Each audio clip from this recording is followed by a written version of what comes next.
नमस्कार मित्रों, मैं श्वेता मिश्रा एक बार फिर आप सभी का बहुत बहुत स्वागत करती हूँ। मित्रों, आज इस वीडियो में हम चर्चा करने जा रहे हैं सूर्य देव के राशि परिवर्तन के बारे में। जी हाँ मित्रों, अब से थोड़ी देर बाद सूर्य देव अपनी नीच की राशि को छोड़कर वृश्चिक राशि में प्रवेश करने जा रहे हैं और यहाँ पर सूर्य देव 16 दिसंबर तक रहेंगे। सूर्य देव पिछले एक महीने से अपनी नीच की राशि में विद्यमान थे। यहाँ पर रहकर सूर्य देव ने समस्त लोगों को हड्डियों से संबंधित परेशानी दी। सरकारी नौकरी में जो लोग हैं उनको वहां पर परेशानी का सामना करना पड़ा। पिता से संबंधित चिंताएं जीवन में देखने को मिली होंगी। इस प्रकार की चीजें पिछले एक महीने से बहुत सारे लोगों के जीवन में रही, क्योंकि सूर्य देव अपनी नीच की राशि में थे। परंतु अब आज से सूर्य देव अपनी नीच की राशि को त्याग कर अपनी वृश्चिक राशि में प्रवेश करने जा रहे हैं और यहाँ पर सूर्य देव पूरे एक महीने तक रहेंगे।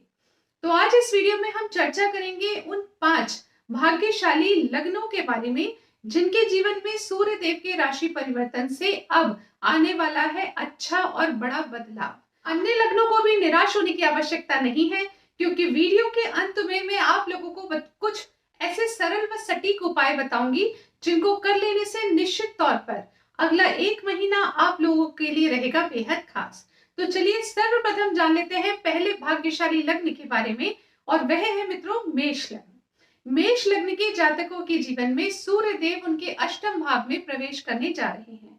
सबसे पहले ये समझ लीजिए किन लोगों का मेष लग्न होता है।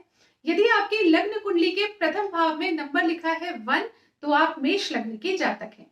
ऐसी स्थिति में सूर्य देव जब आपके अष्टम में प्रवेश करेंगे तो पिछले दिनों आपके कार्यों में जो रुकावटें आ रही थी, आपको बार बार स्ट्रेस, टेंशन, डिप्रेशन का सामना करना पड़ रहा था, वो स्थितियों में अब सुधार आएगा।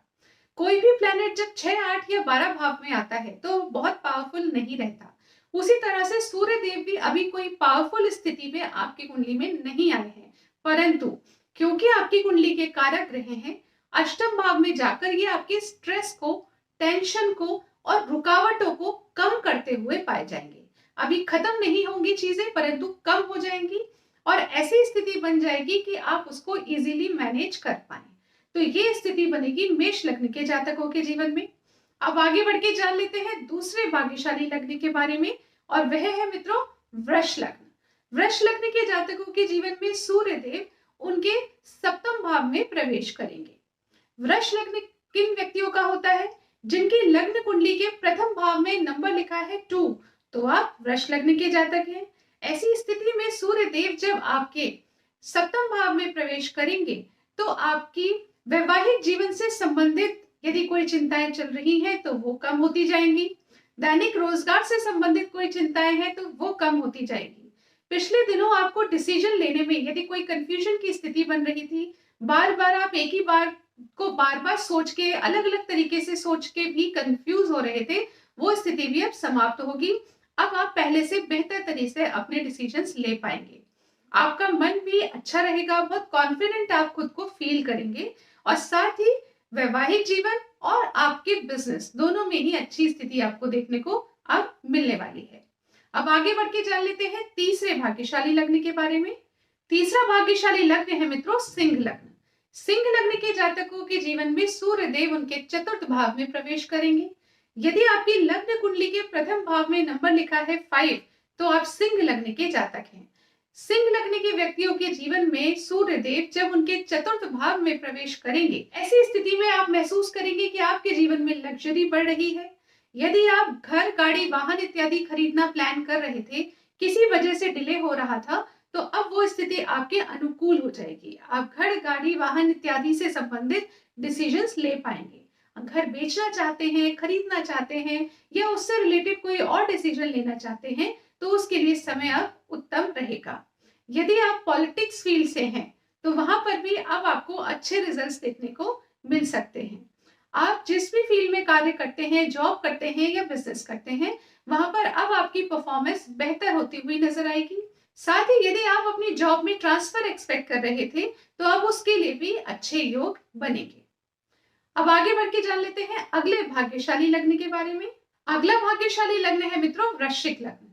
वृश्चिक लग्न के जातकों के जीवन में सूर्य देव उनके लग्न में ही प्रवेश करने जा रहे हैं। पिछले दिनों सूर्य देव आपके द्वादश में थे, परंतु अब लग्न में आने वाले हैं।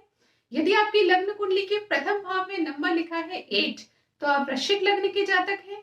और ऐसी स्थिति में सूर्य देव जब आपके लग्न में ही आ जाएंगे, तो पिछले दिनों जो आपके जीवन में नुकसान हो रहे थे, वो नुकसान अब कम होते जाएंगे।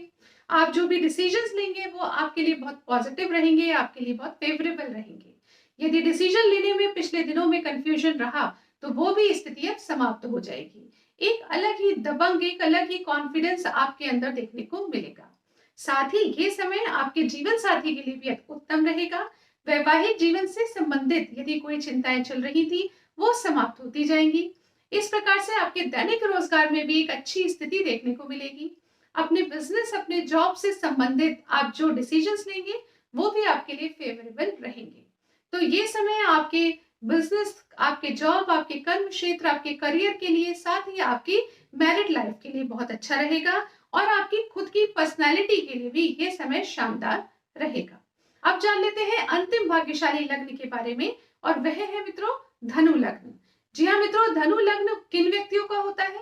जिनकी लग्न कुंडली के प्रथम भाव में नंबर लिखा हो 9, उनका धनु लग्न होता है।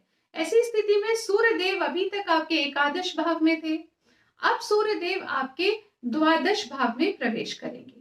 जैसा कि मैंने पहले भी कहा, छठे, आठवें व द्वादश भाव में जब कोई कारक प्लैनेट भी प्रवेश करता है, तब भी उसकी स्थिति बहुत मजबूत नहीं होती।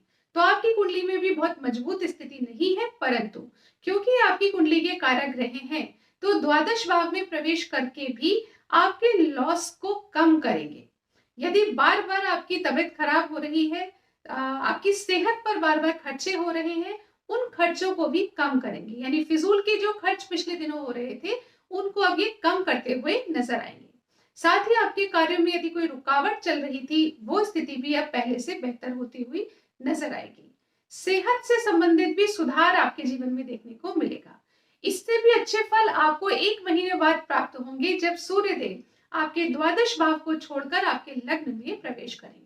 उस वीडियो को 1 महीने बाद आपके लिए अपलोड किया जाएगा, तो बने रहिए मेरे साथ, मेरे पेज पर, मेरे चैनल पर। अब अभी तक हमने जाना उन समस्त 5 लग्नों के बारे में, जिनके जीवन में सूर्य देव के राशि परिवर्तन से आने वाले हैं अच्छे बड़े बदलाव। परंतु अब जान लेते हैं अन्य सभी लग्नों को भी ऐसे कौन से उपाय करने चाहिए, जिनको करने से उनके जीवन में सूर्य देव के राशि परिवर्तन के दुष्परिणाम देखने को ना मिले। तो मित्रों, पहला उपाय है सवेरे स्नान आदि के पश्चात सूर्य देव को अर्घ्य दें, ओम नमः शिवाय का जाप करें। इसके साथ ही अन्य सभी लग्नों को रविवार के दिन सफेद रंग की वस्तुओं का दान करना भी बहुत अच्छा उपाय रहेगा। साथ ही यदि आप गायत्री मंत्र कर सकें, तो आपके लिए अति उत्तम रहेगा। यदि आपने ये उपाय किए, तो निश्चित तौर पर अगला 1 महीना आप सभी के लिए रहेगा बेहद खास। तो आशा करती हूँ ये जानकारी आपको पसंद आई होगी। यदि पसंद आए तो इस वीडियो को लाइक कीजिए, शेयर कीजिए, पेज को फॉलो कीजिए। अगले वीडियो में आपसे फिर मुलाकात होगी, तब तक के लिए नमस्कार।